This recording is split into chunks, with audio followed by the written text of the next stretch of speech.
Hello my dear students, welcome to my YouTube channel. Myself Dr. Manoj Kumar. Today in this video we are going to discuss about the measure theory, and which is one of the important part of real analysis. So in this video we are going to discuss about the Lebesgue measure, and which is the generalization of idea of the length. So first of all we are going to define the length of an interval. Suppose we are taking an interval I with endpoints A and B. Then length of this interval, it can be open, closed, or semi-open or semi-closed. Then the length is given by b minus a.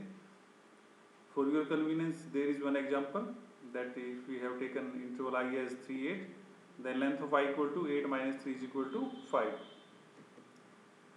So in this lecture we are going to define first of all set function, and it is very easy to learn set function. It is a combination of two words, set plus function. So a function whose domain of definition is a class of sets is called a set function. That's why you can learn it from this set function, that a function whose domain definition is a class of sets is called a set function. Just like for example length is a set function, because if you are talking about the length, then we can take the domain as the collection of all intervals, domain being the collection of all intervals. That's why we can say that this length is a set function. So next we are going to define that an extended real valued set function, listen carefully, extended real valued set function, which we are denoting by mu, and defined on a class of sets E, it is called additive if A belongs to E, B belongs to E, their union, that is A union B belongs to E, and A and B are disjoint. And if it implies that a mu of A union B equal to mu A plus mu B, then we say that this mu. What is this mu? This is extended real valued set function, which we are defining on this set E. Then we say that it is the additive. Similarly, we can say that this mu is countably additive. So only difference is that instead of that finite collection, because it is about the countable, it can be finite and it can be countable infinite. That's why we are taking this countable infinite disjoint sequence En. And again, if mu of union Ei equal to summation I equal to 1 to infinity mu of Ei, this union is countable, then we say that it is countably additive. So if we want to define additive, we are just taking finite sets. It can be extended to finite sets also. Just we have taken A2, we can take up to it n also. But in countable additive, we are taking the countable collection of these disjoint sets En. Next definition is length of an open set. So basically length of open set is what? It is the sum of lengths of open intervals of which it is composed of. Means to say, from the open intervals which this open set G we are composing. So what we do, we take the length of all those intervals, those open intervals, and then we get the length of this open set. So just like length of G equal to sigma n length of In, where G is equal to union In, and these II, Ij, these are disjoint. Means to say these Ins are mutually disjoint. So in this way we can define the length of open set. So now come to the main topic, Lebesgue outer measure. So to discuss about the Lebesgue outer measure, this definition was given by Lebesgue, and outer measure we are denoting by M star. So what we are taking A any set, then the Lebesgue measure M star of A is defined as M star is equal to infimum A contained in union In sigma length In. Because this infimum is taken over all, either you say finite or countably infinite collection of intervals In such that A contained in union In. So this infimum, or you say this GLV vary over those sets A which are contained in this union In, and then we take the sigma length In, and that's why this is known as what? As the outer measure. So there are some important notes which we have to use in the next theorems. First theorem is, because we know lengths are positive numbers, that's why this outer measure of A, because it is concerned with this length of intervals, that's why we can say that outer measure is non-negative. And null set, this null set, it is just like you say if you are taking a point, it has no length, and that's why its measure is 0. That's why outer measure of phi is also 0, because it is having no element in the set. Similarly, if A is a singleton set, then again outer measure of A is 0.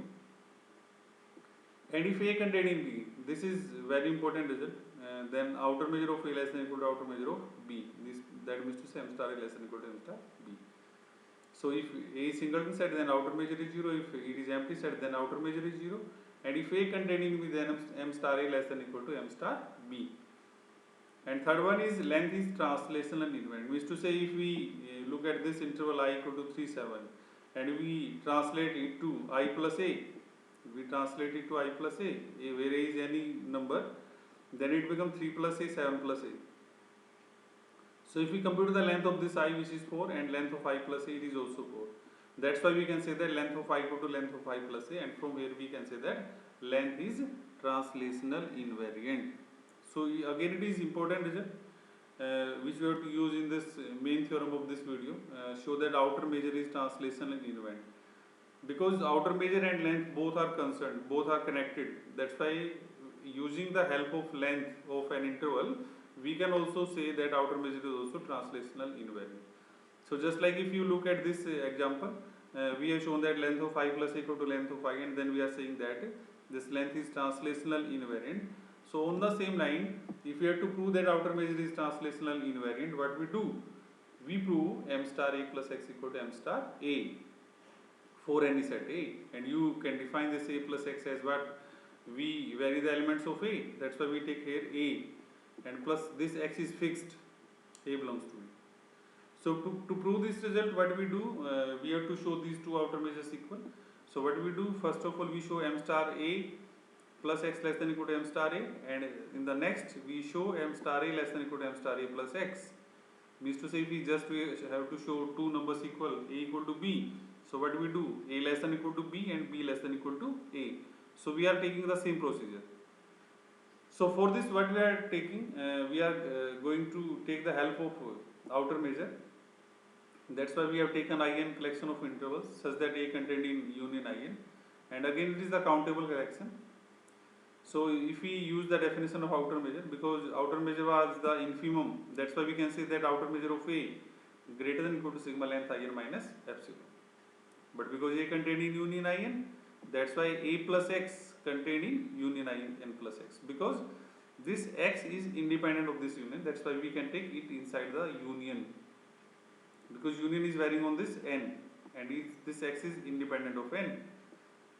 So if we take outer measure, you know very well that if A contained in B, then outer measure of A less than equal to outer measure of B.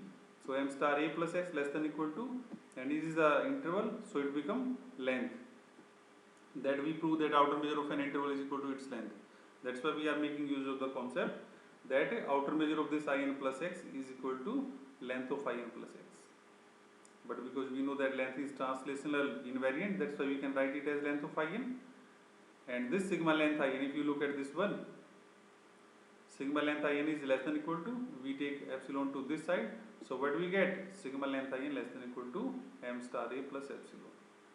But here epsilon greater than 0 is arbitrary, that's why we can say that M star A plus X less than equal to M star A. And second is very simple, second part.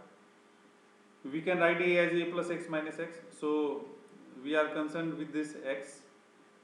That's why outer measure of A is either less than equal to A plus X if this X is not 0, and if it is 0, then outer measure of A is equal to outer measure of A plus X. So from here what we get? M star A less than equal to M star A plus X. So when we combine these 2 and 3, so what we get? M star A equal to M star A plus X. That's why the result which we have to prove, that outer measure is translational invariant, that is complete. So in this way we can say that M star is equal to M star A plus X. So dear students, thanks for watching my video. Again my request that subscribe to my YouTube channel and like, share and comment if you are having any query. And if you want these PPDs, then either you can mail me at this manojanthilatin@gmail.com, or you can WhatsApp me at 9813240227. I will send you these PPDs so that you can read them easily. And dear students, in the next video I am going to prove that outer measure of an interval is equal to its length. It is also very, very important result of this measure theory. So till then, subscribe my YouTube channel and press the bell icon so that you can get the notification of my next video. So I am trying to give the maximum theorems or important theorems based on this major theory. I think you like these videos, and also you can look at my previous videos in which I have proved a lot of theorems of MSc classes. So thank you, and again my request to please subscribe to my channel and share to your friends. Thank you, thanks a lot.